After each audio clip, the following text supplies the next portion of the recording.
The main goal early on in the pre-production process, early on in the sense that before you even start talking about crew, start talking about gear, getting into the nitty-gritty of the job, the key thing is to develop the sandbox, understand the expectations of the director, first and foremost, and then the production company, and do those two meet?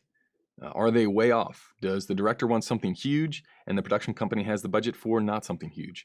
Because then, more often than not, you're that person in the middle that's trying to accommodate the producers and the production company and also trying to service the director and get them what they are after, right? Sometimes you'll lean more to one side, sometimes you'll lean more towards the director side, but it's a balance between playing those two sides.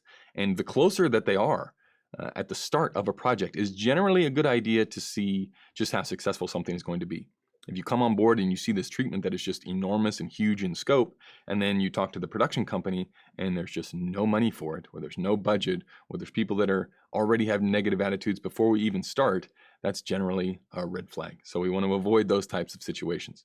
So now, how do you determine the size of the sandbox, right? That's the tricky part. You don't just come out and ask the producer, you don't get sent the budget, none of that happens. You generally tell by looking at past work, expectations in any of the communication so far. Was there any negotiations in the rates? Was there any questions about rates? Did they try and knock you down on rates? Has there already been other crew booked? Has there been equipment booked already?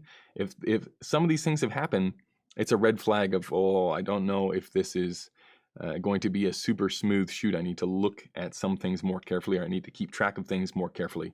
But no, you don't ask the producer, you don't badger production assistants. You start to see how professional the job is coming together. What's that initial conversation like? The initial communication with the production company is going to be very telling to see what you can get away with.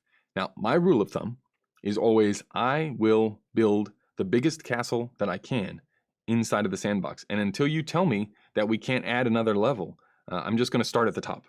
And then I will let you reduce it down. So I will be asking for all the things that I need to get the most out of the job. What's the maximum that I can get out of this job? I'm asking for that. If I get initial knockback on equipment or gear or schedule or something like that, well, then you start to be able to squeeze the circle on just, okay, how big is this thing going to be? What are the expectations? Because expectations are everything. If you can deliver on what people are after, people are going to enjoy that. They're going to want to work with you more. Sets are going to be happier.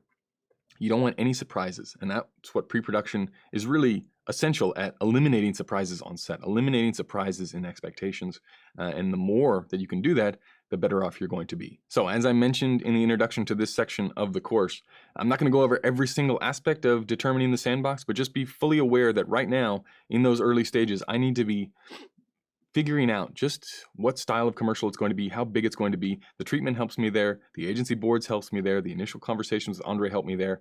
Now I can start to get momentum moving. I can start to say, okay, well, what does the location look like? Because it's going to be so important. You know, looking at those agency boards, we saw that everything takes place at the same time of day.